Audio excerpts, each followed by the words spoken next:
right. Well, welcome back, friends. I have a special guest for you today. This is my friend and colleague who lives across the planet from me, actually, not that far, another island in the Pacific. She is Sarah Arnold-Hall, and she is a procrastination coach who helps entrepreneurs actually execute their business goals. She currently lives in Wellington, New Zealand, and I am so honored to have her today on my podcast. Welcome, Sarah. Yay. Thank you so much, Jackie. I'm really so excited to be here. I am super excited to be here. We know each other only remotely. We've taken courses together. We've maintained a friendship for a number of years now as coaching colleagues. And like many of my coaching colleagues, we share best practices and frustrations and stories. And it's so much fun to have a friend across the ocean and somebody I feel so connected to, who I have never met in person, but many, many Zoom calls and many emails. And I just adore her. And I know you're going to adore her too. So welcome. So tell everybody a little bit about what you do. Yeah. Okay. So, what I do is I help entrepreneurs who know what they need to be doing to get to their next level. So, whether that they have a particular goal or they want to grow their business, I help them actually execute it, because this is something I really struggled with in the beginning. Was I was taking all the courses, I was learning all the materials, I listened to the podcasts, I did all of the things that you're told to do as an entrepreneur, like learning everything. And I would have a different marketing plan every week. And I was always looking for that new shiny thing. And I just couldn't get myself to actually follow through with one particular plan until it worked. So I would always take action, but not enough, and not in a way that produced results. I would often try and do a huge, crazy plan for I wanted to build like a multi-million-dollar company instead of like, how do I get my first client? And so I would always be holding myself back. And so once I learned how to overcome that, and I actually blogged every day for 2 years, I meditated every day for a year, and I learned how to be disciplined enough to follow through with a plan, then other people started asking me, and I started teaching them how to follow through on what they say they're going to do. I love that. So, give us an idea of what kind of entrepreneurs you work for. A lot of times, people, particularly people like me who had a background entirely prior to being a coach, entirely in corporate life, I didn't even really know what an entrepreneur was. I thought an entrepreneur was somebody who like built things in their garage, like I thought of entrepreneurs like Steve Jobs, people who invented stuff and then took it out to market and became a corporation later. But there's so many layers to what that word means, entrepreneur. So I'd love you to kind of break it down and talk about some of the clients that you work with, big and small. Yeah, absolutely. Well, I think of an entrepreneur as anyone who's doing their own thing to create income that there's no like clear path for, right? That you're not being paid by someone else to do directly. You get paid by your customers rather than by your boss. So that's a wide range of things. I've worked with people who, one of my favorite stories is a past client of mine who came to me saying she wanted to open a bookshop. Mm-hmm. And she was like, I think I can do it in a year. And I was like, no, I think you can do it in 6 months. So she came on for 6 months. And in 9 weeks, she had a bookstore open on the high street where she lived. And she was making £25,000 in her first month, like in terms of revenue and sales. And it was just like a complete 180 from where she was before. So that's a good example of like someone who could be considered an entrepreneur.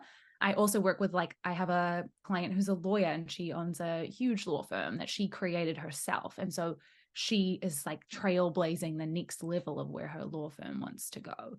So there's like any type of entrepreneurship, including a lot of people who are starting their own small businesses, like freelancers, even anyone who just doesn't have that clear path to where they need to go. That's my person. Mm-hmm. Mm-hmm. And I know that when we met, and it's a shade of gray different, but you were doing impossible goals when I first met you. That was kind of your brand, that was your niche. What was the segue? Or is it still is that really still very much the marketing lens that you go through, which is the idea that somebody has a goal they just don't think is achievable and you make it achievable for them? Yes, that's it. That's true for entrepreneurs as well. So I actually teach impossible goals in my program, and setting them up. So the reason that I kind of made this segue is I realized, there's going after your impossible goal, and then there's just what's stopping you. And I realized that where I'm a real expert is in helping people overcome what's actually stopping them. And I realized once people can have that skill of following through on what they say they're going to do, now you just need the plan. And that can be done with, a bunch of different ways. You can have an expert create you a plan, you can create one yourself. But the main problem that my people were facing wasn't that they didn't have a plan that could work. It was that they weren't doing it. And so that's why I ended up transitioning across more to focusing on the action piece. I love that. Do you find, and is it, again, maybe too large of a question, and I'll chunk it down if need be, but do you find that most people have difficulty manifesting or achieving their goals because of a mindset piece? There's a blocked, limited belief, or is it actually an organization piece? I think the mindset precedes the organization. I think there's a Interesting. reason why you're not organized. Like I had a client a couple of days ago say to me, "Oh, I don't want to put anything on a calendar. I like to go with the flow." Right. I'm like, "Okay, this is a thought. I like to go with the flow." Do you prefer that thought or do you prefer achieving all your goals? Because you can absolutely have flow within your structure, but if you want to create what you want on a timeline that you want it on, you can't expect to just go with how you feel, because most of the time you're not going to feel like doing whatever the thing is. So you hold them accountable to a schedule in They their. hold themselves accountable to a schedule. Yes. I Okay. teach them how to be accountable. So when you're working with people who are artists, and I use that term loosely because I define artist as anybody who creates something, right? So it can be somebody who literally paints or sculpts. It can be somebody who writes. It can be a musician. It can be an actor. It can be all kinds of artists. Oftentimes, artists tend to work when they feel the spirit sort of shows up, right? The muse shows up, like you articulated. They go with the flow. And what happens to an artist if they only write or create or sculpt or do whatever they do, even act, when the mood strikes them, is that nothing gets done. Yes. So, how do you give a creative person that container, or how do you help them create that container when their entire life has been, but I can only write, paint, slash sing when the mood strikes me?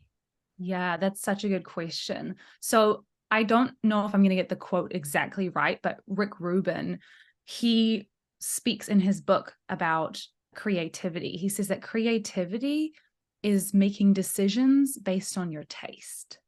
And Hmm. I love that because it puts the ability to do it back in your hands at any point. Hmm. The inspiration doesn't have to strike. And I would say for me, it's the best when the inspiration strikes and it's just like flowing out of you so beautifully and it just sort of happens on its own. But in order to have those moments, you have to create space for that to happen.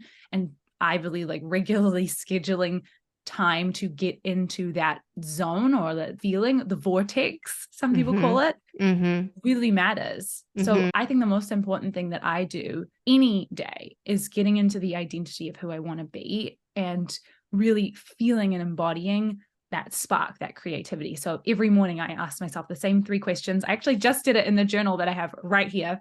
And I ask myself 3 questions. What result do I want? Who do I need to be to create that result? And then now that I already am that person, what do I believe? What do I do? What do I eat? What do I wear? How do I show up? I And so, love that. thank you. By getting into that, I feel like I'm opening up the possibility for creativity to come in. But you have to allow structured space in your life, because if you just wait, I don't think creativity shows up. And it's often not going to show up. Sometimes I have days where I just get so frustrated and I'm like, I tried to make a video 3 times today and it just didn't happen. But tomorrow I'm going to try again and maybe the creativity will come. So let me dial back to that. So the idea is that you schedule your client, your ideal client, schedules the time in which they want to execute this thing that they want to do. So if it's a marketing piece or a creation piece, like in the case, I coach a lot of Hollywood writers. And so they obviously, at times, if they're not working on a show or on a particular movie deadline, when they're in what we call the spec phase, meaning they're writing for their next project, they're writing for the anticipation of getting their next gig or maybe selling something on spec. there's not a lot of motivation because there's no paycheck, there's no boss, there's no timeline. And weeks will go by. And sometimes I'll have writers who are like, I'm just stuck. They call it writer's block, but it's basically just stuck. And what we talk about a lot is scheduling time to sit down and write. Many will push back. It doesn't work like that. I can't just write from 10 to noon. And I said, well, but you can schedule that time that's all you're doing. Even if nothing comes out, you're sitting down writing. You're in agreement with that for your entrepreneurs. 100%. I think it was, there's a famous writer. I can't remember I know his name is Victor. I'm going to get the first or last name wrong, but he was saying that he ordered his servants to like lock him in his room and take away all his clothes in his office. So he had no choice but to just sit and write or stare out the window. That's it. There were no other options. He couldn't leave. He had no clothes. That's amazing. I just kind of love.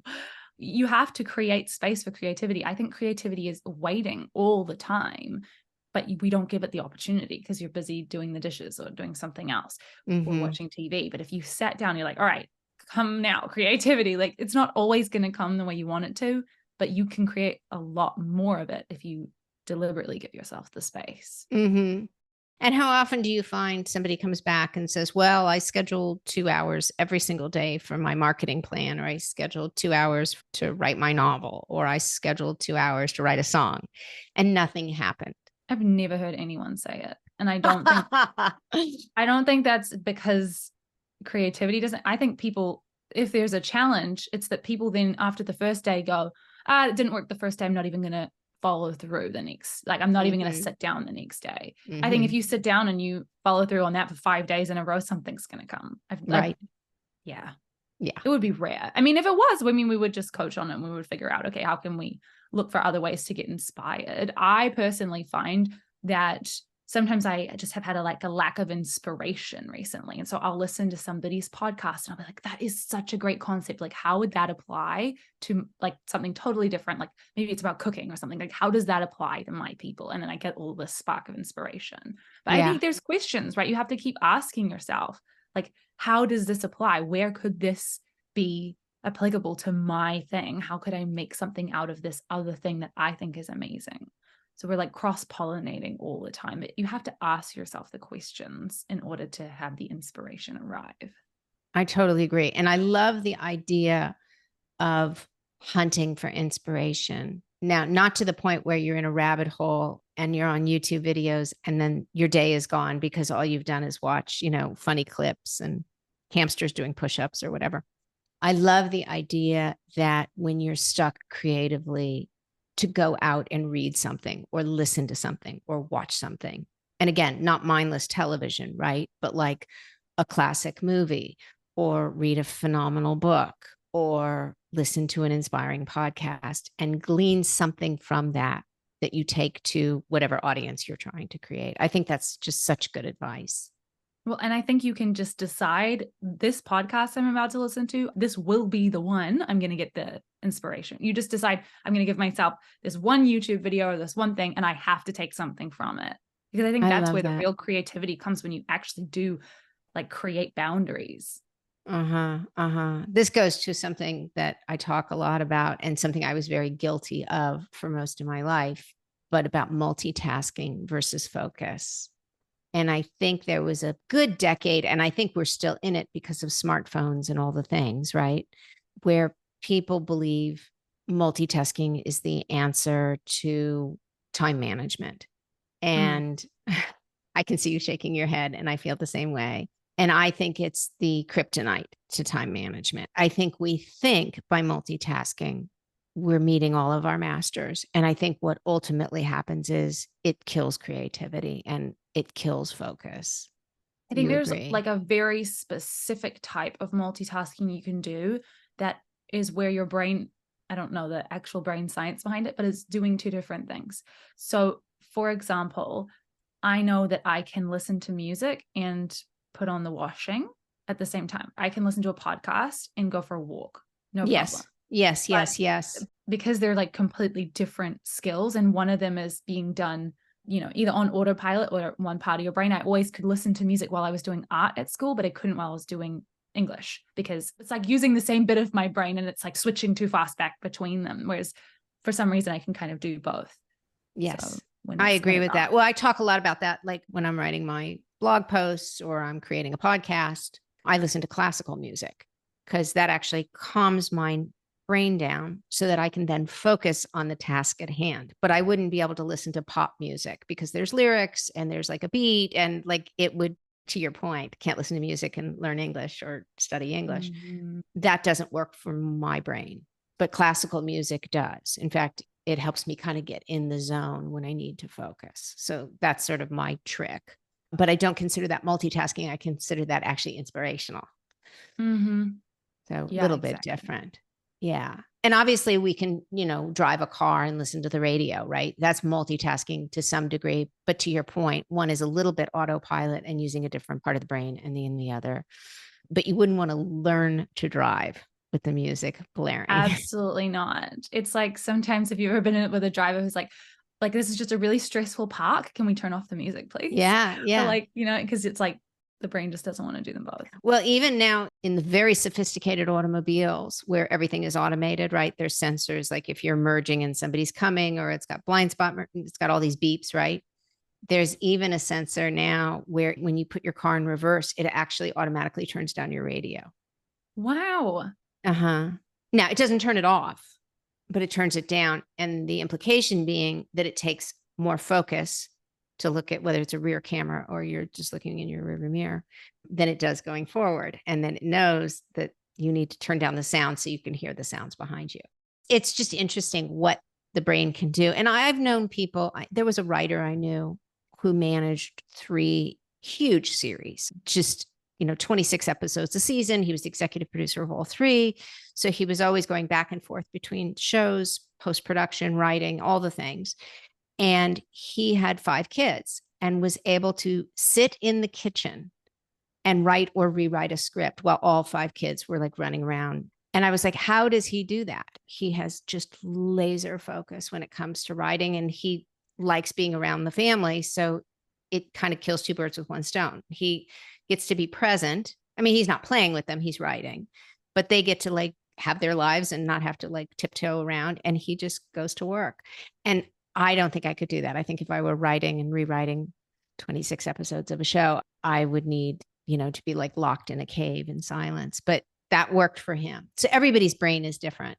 Yeah, I But think you have to be honest about what kind of brain you got as well, because it can be easy to be like, oh, like I'll just quickly do this other thing. But yeah, actually, for most of us, we need to not do that. yeah, particularly the phones, right? So if the ding of a text or the ding of an email or a phone ringing distracts you like it does me, I absolutely have to silence my phone when I'm doing laser work or focused work because my eyeballs will easily slide over to the phone and like, oh, what's happening over there? Mm-hmm. Yeah. Definitely. Yeah. So you had the bookstore client who opened a brick and mortar bookstore within 9 weeks, which is kind of unbelievable. I mean, even to identify where you could have a bookstore, not to mention sign a lease, get the books, figure out the business plan, all the things. That sounds like a huge win. Tell me some other really kind of just interesting and out of the box clients that you've coached for impossible Yeah. goals or business goals. Sure. One client I actually met at an event and he was a brand new coach and he had this goal to pay back his mother, I think, for his certification, which was like $21,000. And he wanted to do it in a month because she had like a surgery that she wanted to have. So he had this deadline, this timeline to make $21,000 in his first month as a coach. He wanted to make it in 21 days. That was his goal. And I overheard him say, I've got like a 17-page plan to do this. And I was like, oh no, oh no. So I went up to him and I was immediately like, we have to create you a new plan. And I've never seen anybody like have such a big goal in the beginning that feels so impossible, achieve it in such a short space of time. So in the end, he created 21K in 28 days in his first ever month as an entrepreneur, which we worked together doing this. So we created him a simple plan that was like no bigger than you could have written it on a business card. And he just went out and executed it. And every week he would come back with challenges. And he met 750 people in 1 week. He had 750 conversations. And that's how he created the opportunities. I think most people just aren't willing to do that kind of thing. So he came Wow. with a special kind of willingness was incredible. Wow. Where did he meet? I mean, you can't be too specific because we don't want to give away his identity, but where would somebody even meet 750 people unless they're going to a massive event? Or maybe he went to a massive event. He met them all online. No kidding. Mm. He talked Wow. to 750 people individually. Wow. He pulled sick days from his job. He pulled out all the stops. He was like, I'm going to do this. And it was incredible. And like, even like 21 days passed and he hadn't closed all of the people, right? Some of the people were still thinking about it. And he just decided to keep going. Like, he didn't give up at that point. He wasn't there yet and he just kept going. And I think there's like this determination that I see with my clients. Like, if you have that ambition and that determination, but you just have a block because it's so overwhelming, such a big goal, that's what I help my clients with, really unlocking that block to get them to take the action. But my best clients all come like I was going to say predetermined. That's a different word, but predetermined. Like, they are so determined and they're so ambitious. They already come with that kind of level of desire. And then it's like pouring gasoline on a fire. That's amazing. So we started talking a little bit about, and I don't know if I articulated this completely, but thought work versus action. And you said, I think it starts with the thoughts. Like, in other words, I think it starts with digging through what are the limiting beliefs people have that are preventing them from achieving their goals. And I think, am I accurate to say, sort of clearing out those cobwebs before you even put in an action plan? Actually, we do it the other way around. So I think the reason why there's some of those cobwebs there is because you just can't visualize what the plan is. So I always do, the first thing we do is we create the plan, and then we look at the plan. Now, what are the cobwebs? Now, what are all of the thoughts? Because sometimes there's a whole bunch of thoughts that get eliminated that you don't even need to worry about because they're no longer relevant because of the plan. So I always create the plan first with my clients, and then we do like figuring out what's stopping them from doing that plan, what's going to hold them back. So interesting. And how much of the work would you say that you do? I mean, you can talk about it in percentage or just kind of in general, is belief work. So not different than limiting beliefs, right? Like, there's a lot of authors who talk about money blocks, right? So people who get in business, they're reasonably successful in terms of attracting clients and they seem to have a good product, and yet money doesn't come, or they don't make the business make sense. And when they get into it, and again, so many coaches have written on this subject about money beliefs and limiting money beliefs and money blocks. A lot of times there's like a hidden belief that people aren't deserving. They don't think they're deserving of money, or they're afraid of making more money than their parents had, or they think money is dirty, or they think money's the root of all evil. But it's a hidden belief and it shows up in their business. So even though they maybe have a good product, or even though they're well liked, they don't seem to make a living in their business because of that. A lot of people say, well, that's very woo, meaning sort of esoteric and not concrete. And you kind of have to sort of give up this limiting belief to the universe. How much of your work do you do on those elements? Well, a lot. So I'm going to say like 80% of the work that we do is figuring out, every session is like, why are you not doing the thing? Right? Like, that's ultimately the question. You need to do the thing. What's stopping you? Why haven't you already done it? Or why are you not moving into it? And it's always going to come down to what they're thinking, what they're believing about doing that thing. It's either 5 different emotions that they're creating within themselves. So they're either confused, overwhelmed, self-doubting, fearful, or lethargic. Those are the 5. Almost. All right. So wait, say those anything again, else. because I want to like make notes and I want to talk about each one of them. There's basically 5 feelings that can get in the 5 way. feelings that stop people from taking action. And I've deduced this list over years of working with people and realizing, hang on a second, there's really only 5. And the beautiful thing about these 5 is they kind of lead into each other, right? So if you're confused, like, I don't know what to do, suddenly you're overwhelmed by everything there is to do. And then you start to doubt yourself. Can I really do this? Which brings up all of the fear. Like, what if it doesn't happen? And then you feel lethargic. Well, there's no point even doing it. Why would I even bother? So there's a reason they're even in that order when I describe them: confusion, overwhelm, self-doubt, fear, and lethargy. Interesting. So the first thing then to do is clear up the confusion. Exactly. Which is why we create the simple plan immediately. Okay. And sometimes I would presume that requires hiring somebody to get them out of the confusion, right? So like if you're trying to, for example, build a website for your new product or business and you know nothing about computers, then that might mean either researching how to build a website or hiring somebody to build your website. Yes? Yes, websites is a really good example because I really steer people away from websites because Uh-huh. almost always websites create this huge challenge in the beginning. And so I talk a lot with my clients about result producing action. And the example that I give is like, if you are a professional basketballer, the result producing action is to shoot the ball into the basket.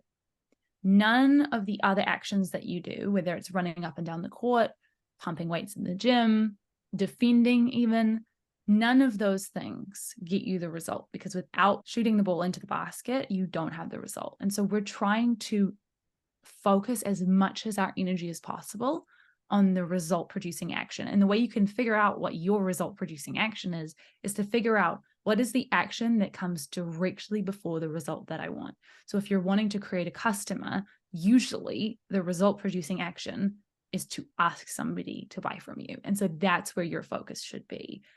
It's possible that maybe you need to have a website because you're selling, say, e-commerce things. And so, yes, the thing before that would be there needs to be a payment platform, but it's suddenly a lot simpler than putting up this entire website. You need a sales page that people can click with a button, right? So we break it down really, really simply. Mm-hmm. Usually people don't have to hire out, but sometimes my clients do. They'll hire someone to help them with a website or a freelancer to help them with something specific. Mm-hmm. If that's the confusion. Right. Yeah. Yeah. So then the overwhelm starts to dissipate once we identify or you identify the confusion piece. Mm-hmm. We've got a simple plan we're looking at. We're like, almost always my clients go, oh, is that all?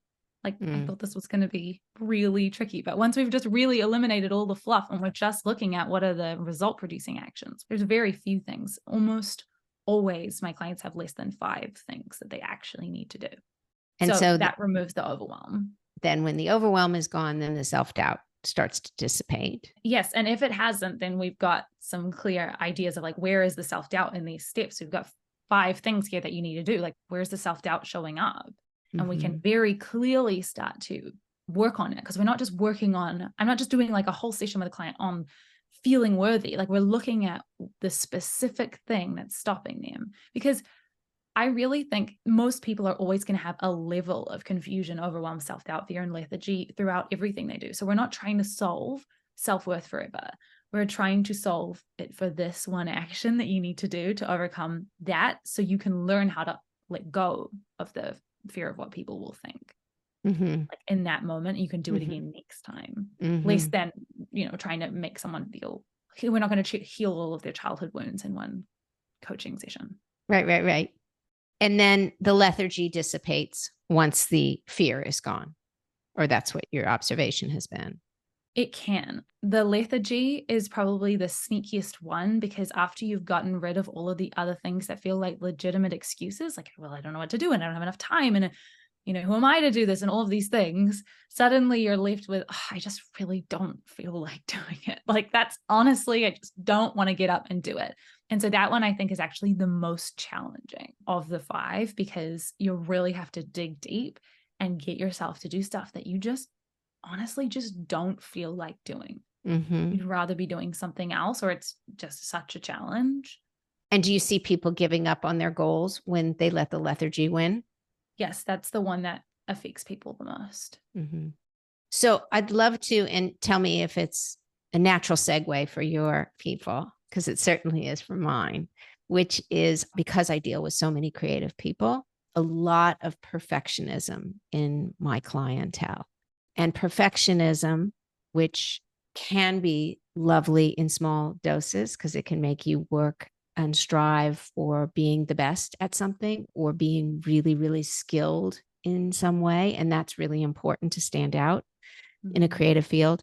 But when perfectionism becomes debilitating, because as you know, perfectionism often becomes a spiral of not finishing, because so many people think it'll never be good enough. So they either never get started or they never finish it, one or the other. Do you see that also with entrepreneurs and business goals?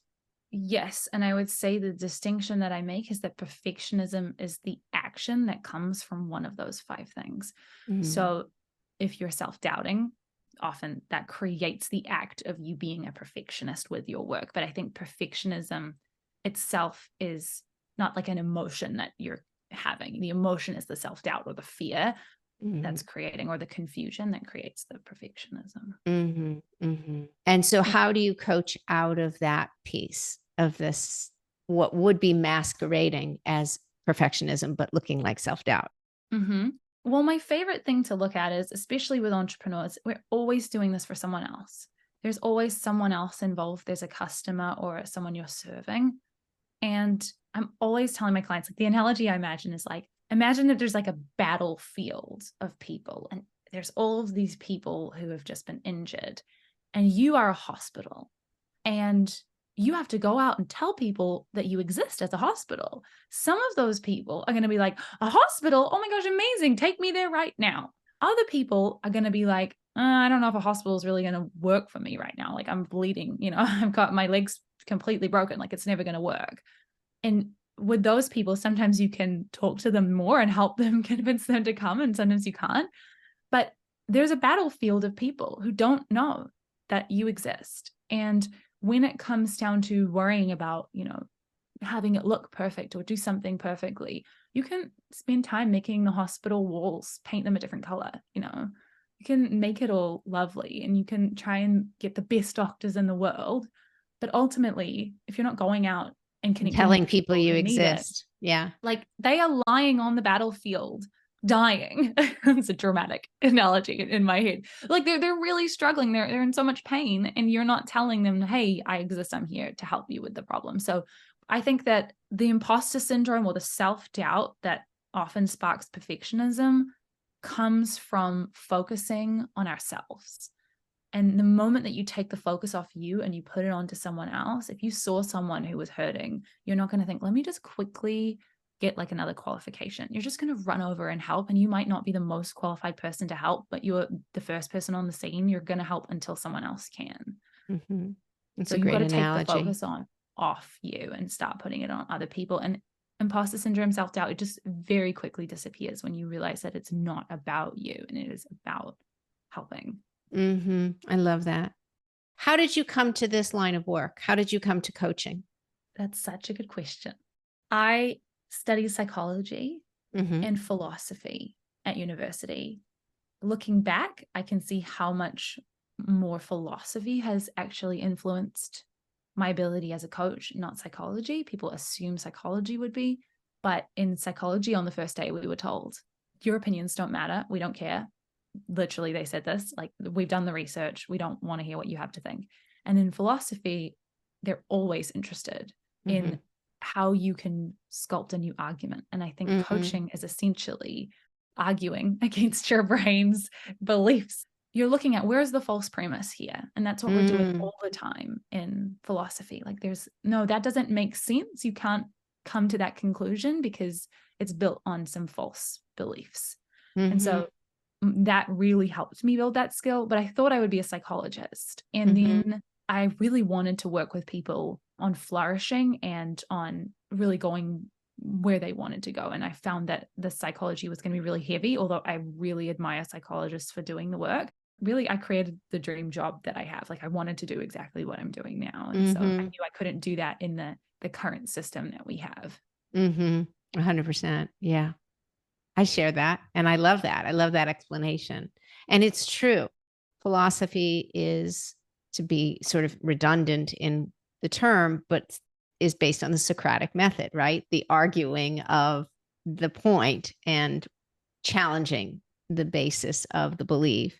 And psychology is prove it, run an Mm-hmm. experiment, run a double blind experiment, make sure that it's quantifiable, and then you can make that declaration or that determination. I have a bachelor's degree in psychology as well, and I love psychology, but I think your analysis of marrying the two is so apropos for coaching, which is really bringing the best of psychology with the best of philosophy and creating this hybrid so that we can challenge the thoughts, and not everything has to be quantifiable to be effective. It's Exactly. So good. So good. So tell the listeners where they can find you, how they can follow you, how they could work with you, learn more about what you do, all the things. You can find me under Sarah Arnold-Hall on any platform. I'm on all of them under my name. Awesome. Sarah, thank you so much for taking the time and telling us about what you do and how you came to do it and sharing your philosophies. And so good. And I always learn something when I talk to you. So I learned something again today. I loved it. And thank you. Thank you so much for having me. It's been so fun. I'll talk to you soon.